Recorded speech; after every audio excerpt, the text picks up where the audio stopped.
بسم اللہ الرحمن الرحیم۔ عزیز طلباء، آج آپ کا اردو کا لیکچر جو ہے وہ آپ کے سبق ملمہ کے بارے میں ہے۔ ملمہ اصناف نثر کے اعتبار سے ایک افسانہ ہے جس کی مصنفہ ہاجرہ مسرور ہیں۔ آئیے بیٹا سب سے پہلے ہم اس کی مصنفہ کے بارے میں پڑھتے ہیں۔ ہاجرہ مسرور کے بارے میں سب سے پہلے تو آپ نے یہ یاد رکھنا ہے، ان کی تاریخ پیدائش جو ہے وہ 1929 میں ہے، ان کی وفات 2012 میں ہے۔ لکھنؤ میں وہ پیدا ہوئی ہیں اور جب پاکستان بنا تو وہ ہجرت کر کے لکھنؤ سے لاہور آ گئیں، اور یہاں پر ان کی شادی جو ہے ایک معروف صحافی احمد علی جو مدیر تھے ڈان کے سے ہوئی۔ جو سب سے اہم بات ہے جو ان کے بارے میں آپ نے یاد رکھنی ہے وہ یہ ہے کہ خواتین افسانہ نگاروں میں ہاجرہ مسرور نے کافی شہرت حاصل کی ہے۔ ان کے زیادہ تر جو افسانے ہیں وہ خواتین کے مسائل کے بارے میں ہیں، مثلا خواتین میں ڈر ہوتا ہے، خوف ہوتا ہے، ان کی خود اعتمادی نہیں ہوتی، وہ کچھ فیصلہ نہیں کر پاتی، ان کے اندر تصنع اور بناوٹ ہوتی ہے، وہ اس کے نتائج وہ اخذ نہیں کر پاتی۔ تو اس طرح کی اور بہت ساری موضوعات و عنوانات ہیں خواتین کے بارے میں جس کے بارے میں انہوں نے اپنے افسانوں میں ظاہر کیا ہے۔ ان کے بارے میں کہا جاتا ہے کہ اتنی زیادہ تعداد میں اچھے افسانے ہاجرہ مسرور کے علاوہ شاید ہی کسی نے لکھے ہوں، تو اتنے کامیاب افسانے اور مشہور افسانے انہوں نے لکھے۔ ان کی ویسے بہت ساری کتابیں ہیں، لیکن جو ان کے افسانوں کا کلیات ہے اس کا نام ہے سب افسانے میرے، اور آپ کا موجودہ افسانہ جو ہے ملمہ وہ بھی اسی کتاب سے لیا گیا ہے۔ آئیے بیٹا اب ہم افسانہ کے بارے میں پڑھتے ہیں، لیکن افسانہ کے بارے میں پڑھنے سے پہلے ہم افسانہ کی تعریف سمجھتے ہیں۔ تو بیٹا افسانہ ایک فرضی کہانی کو کہتے ہیں۔ پھر سنیے بیٹا، افسانہ ایک فرضی کہانی کو کہتے ہیں۔ اگر آپ دیکھیں تو اس میں ایک جو ہوتا ہے بیٹا وحدت تاثر کی خوبی پائی جاتی ہے، یعنی کہ آپ یوں بھی کہہ سکتے ہیں کہ افسانہ میں کسی ایک زندگی کے پہلو یا کسی ایک کردار یا پھر زندگی کے کسی ایک واقعے پر روشنی ڈالی جاتی ہے۔ اس وجہ سے افسانے کی بنیادی خوبی ہے وحدت تاثر، یعنی کہ کسی ایک چیز سے واقعے میں تاثر پیدا کیا جاتا ہے۔ اور اس کی دوسری سب سے بڑی خوبی جو ہے وہ ہے مختصر ہونا، اختصار اس کی بھی بنیادی خوبی ہے۔ تو دو خوبیاں اس میں پائی جاتی ہیں یہ افسانہ میں، ایک تو اختصار ہوتا ہے، دوسرا وحدت تاثر ہوتا ہے۔ میں امید کرتا ہوں کہ آپ کو افسانہ کی تعریف سمجھ آ گئی ہوگی۔ اس کے مقابلے میں اگر ہم ناول کو دیکھیں تو ناول ضخیم بھی بڑا ہوتا ہے، بڑا وسیع ہوتا ہے، اور اس میں پوری زندگی کے بارے میں بتایا جاتا ہے یا بہت سارے واقعات کے بارے میں بتایا جاتا ہے۔ اس وجہ سے وہ ضخیم بھی ہوتا ہے، بڑا بھی ہوتا ہے، وسیع بھی ہوتا ہے۔ افسانہ ناول کے الٹ ہوتا ہے کہ مختصر ہوتا ہے اور وحدت تاثر ہوتا ہے۔ ایک ہی نشست میں، یعنی کہ ایک ہی سٹنگ میں آپ اس کو سہولت کے ساتھ پڑھ سکتے ہیں۔ آئیے بیٹا اب ہم ملمہ کے بارے میں پڑھتے ہیں۔ ملمہ کا لفظی مطلب ہوتا ہے بیٹا کسی ایک چیز پر کسی دوسری دھات کی پرت چڑھانا۔ جیسے کہ آپ دیکھیں کوئی زیور ہوتا ہے، کسی دھات کا بنا ہوتا ہے، اس پہ سونے یا چاندی کا پانی چڑھا دیا جاتا ہے تو یہ ملمہ سازی کہلاتا ہے۔ تو ہم ملمہ کا لفظی مطلب یہ ہوتا ہے بیٹا کسی ایک چیز پر کسی دوسری دھات کی پرت چڑھانا، تہ لگانا ملمہ کہلاتا ہے۔ تو ہم ملمہ کا مطلب مجازی طور پر ہم تصنع، بناوٹ، دکھاوا بھی لے سکتے ہیں۔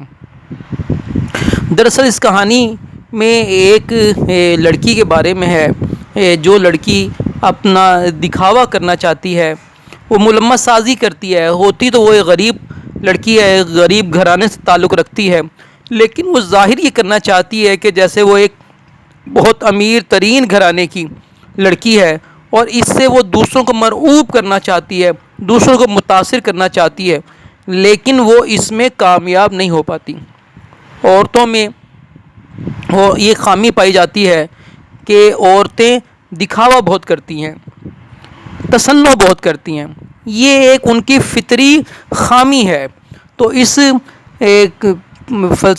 افسانہ میں مصنفہ نے دراصل اسی بات پہ زور دیا ہے کہ عورتوں میں جو فطری خامی ہے کہ وہ دکھاوا کرنا چاہتی ہے، بناوٹ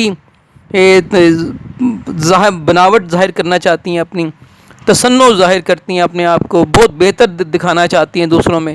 تو یہ ایک ان کے اندر بہت فطری خامی ہے، اور اسی چیز کو اس افسانے میں مصنفہ نے بیان کیا ہے۔ آئیے بیٹا ہم دیکھتے ہیں، وہ لڑکی بیٹا اپنے گھر سے نکلتی ہے، تو وہ اپنے گھر سے نکلتی ہے، جاتی تو وہ اپنے چچا کی بیماری کی عیادت کرنے کے لیے جاتی ہے۔ اپنا برقع وہ اپنی خالہ سے لیتی ہے، جو عمدہ اور ریشمی برقع ہوتا ہے، ایک اٹیچی کیس ہوتا ہے عمدہ قسم کا اس کے پاس، اور ایک پرس ہوتا ہے جو کہ اس کی ایک سہیلی نے اسے گفٹ کیا ہوتا ہے۔ وہ اسٹیشن پہ پہنچتی ہے تو اسٹیشن پہ دیکھتی ہے کہ لوگ، رات کا وقت ہے تو لوگ بینچوں پہ سو رہے ہیں، وہاں پہ کوئی ایسا نہیں ہے کہ جو اس کے اس خوبصورت لباس کو دیکھ کر یا اٹیچی کیس کو دیکھ کر بہت زیادہ متاثر ہو۔ بہرحال وہ ایک کلی کرواتی ہے اور کلی اس کا سامان اٹھا کے لے کے جاتا ہے، لیکن ٹکٹ گھر بند ہوتا ہے۔ اسی اثناء میں اس کی ملاقات یا اس کا آمنا سامنا ریلوے اسٹیشن پر ایک نوجوان سے ہوتا ہے، جس نے بہت عمدہ قسم کا اوور کوٹ پہنا ہوتا ہے۔ اپنے انداز سے، طور اتوار سے وہ بھی یہی ظاہر کرنا چاہتا ہے کہ وہ ایک بہت تعلیم یافتہ اور ایک امیر گھرانے سے تعلق رکھتا ہے۔ لڑکی اسے مرعوب کرنے کی بجائے خود اس سے مرعوب ہو جاتی ہے اور کوشش کرتی ہے کہ اس کی حقیقت جو ہے وہ اس لڑکے کے سامنے ظاہر نہ ہو۔ بہرحال وہ ٹکٹ خریدتی ہے، ٹکٹ تو وہ 3rd کلاس کا خریدتی ہے، لیکن اسٹیشن پہ جا کر وہ 1st کلاس میں بیٹھ جاتی ہے اور خدا کا شکر ادا کرتی ہے کہ وہ اس لڑکے کے نظروں سے اوجھل ہو گئی ہے۔ لیکن وہاں پہ بھی اچانک اس کا آمنا سامنا اسی لڑکے سے ہوتا ہے، تو وہ بہت چڑ جاتی ہے، اسے بہت شدید غصہ آتا ہے، اور وہ کہتی ہے کہ یہ کم بخت مرد ہر موقع پر آ دھمکتے ہیں، کچھ نہیں تو 2nd اور انٹر کا شوشہ ہی چھوڑ دیا۔ اس طرح سے وہ بہت پریشان ہوتی ہے۔ کبھی وہ کہتی ہے کہ اٹیچی کیس ہولڈ اور اچھے زمانے کی یادگاریں ہیں، چرمی بٹوا، ایک سہیلی کا تحفہ، اور یہ برقع چلتے وقت خالہ جان سے مانگ لیا تھا، لیکن تمام چیزوں سے وہ اس کو مرعوب نہیں کر سکتی، بلکہ وہ کسی کو بھی مرعوب نہیں کر سکتی۔ جب وہ ٹرین میں بیٹھتی ہے تو ٹرین میں اس کا آمنا سامنا ایک ایسے 1st کلاس ڈبے میں بیٹھتی ہے جس کی وجہ سے کلی تو بڑا پریشان ہوتا ہے کہ اس نے جو ٹکٹ خریدی ہے وہ تو 3rd کلاس کی ہے، لیکن بیٹھی ہے 1st کلاس میں ہے۔ وہ ارد گرد نظر دوڑاتی ہے تو وہاں پہ لوگ کچھ اس قسم کے بیٹھے ہوتے ہیں کہ جو اس سے بالکل متاثر نہیں ہوتے، تو وہاں کے لوگ بھی اس سے بالکل بھی متاثر نہیں ہوتے۔ آخر کار وہ اپنے آپ کو کوسنے لگتی ہے اور وہ کہتی ہے کہ کاش وہ بھی ایک ایسا ہی عام سا برقع اوڑھ لیتی تو کوئی اس پر طنز سے مسکرانے والا نہ ہوتا۔ لہٰذا اب اسے اپنی دکھاوا جو تھا، بناوٹ جو تھی، تصنع جو اس نے کر رکھی تھی، اس کو بچانا تھا، اور اس کے لیے اس نے بہت کوشش کی کہ وہ کسی طرح سے اس لڑکے سے بچ جائے۔ بہرحال بیٹا وہ جس ڈبے میں سوار ہوتی ہے تو وہاں کا ماحول جو ہے وہ بہت عجیب ہوتا ہے۔ 2 سیٹوں پر 2 عورتیں رنگین لحافوں میں لپٹی ہوئی ہوتی ہیں، اور ان کے ارد گرد بھاری بھاری بکس اور بڑی بڑی پوٹلیاں اس طرح پھیلی ہوئی ہوتی ہیں کہ کسی کے بیٹھنے کی جگہ ہی نہیں ہوتی۔ تیسری سیٹ پر کونے میں ایک عورت بالکل دبلی پتلی بیٹھی اپنے بچے کو دودھ پلا رہی تھی۔ اس کے قریب ایک دوسرا بچہ جو زیادہ سے زیادہ 2 سال کا ہوگا بیٹھا من منا رہا تھا، بلکہ سوکھا، ہاتھ پاؤں کی کھال لٹکی ہوئی، جیسے وہ پیدائش کے بعد فوراً ہی براہ راست بڑھاپے کی طرف چل دیا ہو۔ تو یہ حال تھا اس ڈبے کا جس میں وہ سوار ہوئی تھی۔ بہرحال وہ بہت پریشان تھی اور وہ چاہتی تھی کہ کسی نہ کسی طرح سے وہ اپنا بھرم قائم رکھ سکے اور ان لوگوں کے سامنے وہ یہ ظاہر کر سکے کہ وہ ایک امیر اور ایک اچھے گھر کی لڑکی ہے۔ لہٰذا آخر کار اس کا وہ اسٹیشن آیا جہاں پہ اس نے اترنا تھا، لیکن وہاں پہ اتر کے اس نے اللہ کا شکر ادا کیا کہ اب اس نوجوان سے اس کی جان چھوٹی جس سے وہ نظر بچانا چاہتی تھی۔ لیکن جیسے ہی وہ گیٹ کے پاس پہنچی جہاں پہ اس کو ٹکٹ دے کر باہر نکلنا تھا، تو اس نے دیکھا کہ وہی نوجوان وہاں پہ کھڑا ہے۔ تو وہ بہت پریشان ہوئی۔ تو اس کی حالت کچھ اس قسم کی تھی جس نے اپنے کپڑوں پر پانی کی ایک چھینٹ پڑے بغیر دریا عبور کر لیا ہو، لیکن کنارے پر پھسل کر پانی میں شرابور ہو جائے۔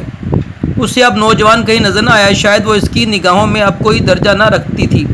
یہ احساس اس کے سینے کو برما رہا تھا۔ وہ ٹانگے پر بیٹھ کر رو پڑی۔ تو جب اس اسٹیشن پہ گھر پہ ٹکٹ دینے لگی تو نوجوان سامنے ہی کھڑا تھا اور اس کے سامنے اس کی کلی کھل گئی تھی کہ وہ ایک 3rd کلاس کا ٹکٹ لے کے اس نے 1st کلاس میں سفر کیا ہے۔ بہرحال وہ اپنے چچا کے گھر پہنچی، وہاں اس کا بہت استقبال کیا گیا۔ اس کا استقبال کرنے کی ایک بڑی وجہ یہ بھی تھی کہ ایک تنہا لڑکی نے اتنا لمبا سفر کیا تھا، بعد اس کی بہت آؤ بھگت کی گئی، لیکن وہ اپنے اندر ہی اندر بہت شرمندہ تھی، بہت پریشان تھی اور اپنے آپ کو کوس رہی تھی کہ اس نے دکھاوا کیوں کیا، اور اس دکھاوے کی وجہ سے اسے اتنی شرمندگی کا سامنا کرنا پڑا۔ آخر کار ٹہلتے ٹہلتے وہ چھت پہ چلی گئی۔ چھت پر وہ بہت پریشان تھی اور انہی پچھلی سوچوں میں گم تھی کہ اچانک اس کی نظر 7 والے گھر میں پڑی۔ تو اس نے کیا دیکھا کہ ایک چارپائی پر ایک نوجوان اوندھا یعنی کہ الٹا لیٹا ہوا ہے۔ اسی اثناء میں اس نوجوان نے کروٹ بدلی تو وہ یہ دیکھ کر حیران ہو گئی کہ یہ وہی لڑکا تھا جو اسے ٹرین میں ملا تھا، جس سے وہ اپنی حقیقت کو چھپانا چاہتی تھی، اور وہ بھی ایک انتہائی غریب گھر کا لڑکا تھا کہ اس کے گھر کی یہ حالت تھی کہ گوبر سے لپے پوتے آنگن میں بانس کی کھری چارپائی پر کوئی تہبند باندھے اوندھا پڑا دھوپ لے رہا تھا۔ چارپائی پر سرہانے کی طرف بیڑی کا بنڈل اور دیا سلائی کا ڈبیا رکھی ہوئی تھی۔ پھوس کے چھپر میں ایک ادھیڑ عمر کی عورت بیٹھی باجرے کی موٹی موٹی روٹیاں تھوپ رہی تھی۔ تو آپ نے دیکھا کہ اصل میں وہ نوجوان بھی جو تھا وہ ایک انتہائی غریب گھر سے تعلق رکھتا تھا۔ تو اس افسانے کا مرکزی خیال یہ ہے کہ انسان دوسروں سے اپنی حقیقت کو چھپانے کی بہت کوشش کرتا ہے، لیکن وہ یہ بھول جاتا ہے کہ ہو سکتا ہے کہ سامنے والا شخص جو ہے وہ بھی اسی طرح سے اپنی حقیقت کو چھپانے کی کوشش کر رہا ہو، لہٰذا بعد میں اسے پچھتاوا ہو۔ تو کوشش انسان کو یہ کرنی چاہیے کہ جیسا وہ ظاہر میں ہے، جیسا وہ باطن میں ہے، ویسا ہی اسے ظاہر بھی ہونا چاہیے۔ ایسا نہیں ہونا چاہیے کہ وہ غریب گھرانے سے تعلق رکھتا ہے لیکن لوگوں کے سامنے وہ اپنے آپ کو ایک امیر اور پڑھے لکھے گھرانے سے تعلق کو ظاہر کرے اور دوسروں کو متاثر کرنے کی کوشش کرے، دوسروں کو مرعوب کرنے کی کوشش کرے۔ اس سے ہوتا کچھ نہیں ہے، بلکہ انسان کی کلی بعض اوقات کھل جاتی ہے اور اسے زیادہ شرمندگی کا سامنا کرنا پڑتا ہے۔ آئیے بیٹا اب ہم اس کی ایکسرسائز کرتے ہیں۔ یہ بیٹا پہلا سوال دیکھیے کہ کلی نے لڑکی کو پلیٹ فارم پر بیٹھ جانے کے لیے کہا تو اس پہ لڑکی نے کس رویے کا اظہار کیا۔ پیچھے بیٹا میں ان سوالات کے جوابات کو ہائی لائٹ کر چکا ہوں، میں دوبارہ دوہرا دیتا ہوں کہ لڑکی نے بیٹھ جانے سے انکار کر دیا کیونکہ اسے ایسا محسوس ہو رہا تھا کہ اس کا ریشمی برقع، خوبصورت چہرہ اور نفیس سامان اس جگہ پر بیٹھنے سے وہ اپنی حیثیت کھو دے گی۔ دوسرا سوال دیکھیے، لڑکی سفر کیوں کر رہی تھی تو لڑکی اپنے بیمار چچا کی عیادت کے لیے سفر کر رہی تھی۔ تیسرا سوال دیکھیے بیٹا، گھر والوں نے عقیل کو ساتھ لے جانے کا مشورہ دیا تو اس پر لڑکی نے کیا جواب دیا؟ یہ بیٹا دیکھیے، یہ میں نے نیچے اس کو ہائی لائٹ کیا ہوا ہے۔ تو لڑکی نے جواب دیا کہ میں کوئی لڈو پیڑا ہوں جو کوئی کھا لے گا اور عقیل کو دیکھ کر ڈر کے مارے اگل دے گا۔ یہ بیٹا اگلا سوال دیکھیے کہ لڑکی اسٹیشن پہنچی تو اس نے سب سے پہلے کیا دیکھا؟ تو لڑکی نے دیکھا، لڑکی اسٹیشن پہنچی تو گاڑی 15 منٹ لیٹ تھی۔ اس نے سب سے پہلے دیکھا کہ ٹکٹ گھر کی کھڑکیاں بند تھیں، ارد گرد نظر ڈالی، زمین پر اور بینچوں پر سینکڑوں آدمی لاشوں کی طرح پڑے سو رہے تھے جیسے ان کو سفر کرنا ہی نہ تھا۔ اگلا سوال دیکھیے کہ لڑکی جس ڈبے میں سوار ہوئی اس کا ماحول کیسا تھا؟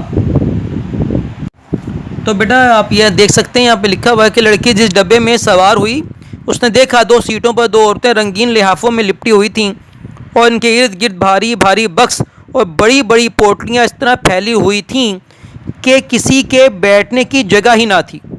تیسری سیٹ پر کونے میں ایک عورت بالکل دبلی پتلی بیٹھی اپنے بچے کو دودھ پلا رہی تھی۔ اس کے قریب ایک دوسرا بچہ جو زیادہ سے زیادہ 2 سال کا ہوگا منمنا رہا تھا۔ تو یہ بیٹا جہاں پہ پیراگراف ختم ہو رہا ہے تو یہاں تک بیٹا اس کا جواب ہے۔ یہ بیٹا آگے دیکھیے بیٹا جی، ایم سی کیوز دیکھیے۔ پہلا ایم سی کیوز ہے سبق ملمہ کے ماخذ کا نام کیا ہے؟ تو کتاب کا نام ہے سب افسانے میرے۔ اس کے بعد دیکھیے جب لڑکی ریلوے اسٹیشن پہنچی تو گاڑی کے آنے میں کتنا وقت تھا؟ تو گاڑی کے آنے میں 15 منٹ باقی تھے۔ آگے دیکھیے بیٹا سبق ملمہ اصناف ادب کے لحاظ سے کیا ہے؟ تو اصناف ادب کے لحاظ سے یہ ایک افسانہ ہے۔ ملمہ کس کی تحریر ہے؟ تو یہ آپ نے ابھی دیکھا ایک خاتون کی تحریر ہے، مصنفہ کا نام ہے ہاجرہ مسرور۔ لڑکی نے قلی کو کتنی رقم دی؟ تو لڑکی نے قلی کو 98 دی، یعنی کہ 8 آنے بھی کہہ سکتے ہیں یا 50 پیسے۔ لڑکی کے سفر کا مقصد تھا بیمار چچا کی عیادت۔ لڑکی نے ریل کا سفر کس درجے میں کیا؟ تو اس نے انٹر کے درجے میں سفر کیا۔ بیٹا یہ ایکسرسائز کے اینڈ پر دیکھیے، یہ لکھا ہوا ہے کہ اردو میں دوسری زبانوں کے الفاظ جذب کرنے کی بے پناہ صلاحیت ہے۔ یہ تو آپ کو معلوم ہے کہ اردو بذات خود بہت ساری زبانوں کا ملغوبہ ہے، اور ہندی زبان کو سنسکرت کو اردو کی ماں کہا جاتا ہے۔ اس میں عربی اور فارسی کے بھی بہت بڑی تعداد میں الفاظ ملتے ہیں۔ تو اردو میں یہ خاصیت ہے کہ یہ بہت آسانی کے ساتھ دوسرے زبانوں کے الفاظ کو اپنے اندر جذب کر لیتی ہے۔ یہی وجہ ہے کہ یہ زبان 10 زبانوں کے الفاظ اپنے اندر سموئے ہوئے ہے۔ ایک زمانے تک اس پر فارسی اور عربی الفاظ کا غلبہ رہا، اب کچھ عرصے سے انگریزی الفاظ بھی بڑی تیزی سے اس کا حصہ بننے لگے ہیں۔ تو بیٹا یہ ہمارا آج کا لیکچر تھا، میں امید کرتا ہوں آپ کو سمجھ میں آ گیا ہوگا۔ اس کو اچھی طرح پڑھیے گا، سمجھیے گا۔ اللہ تعالیٰ آپ کا حافظ و نگہبان ہو۔ السلام علیکم۔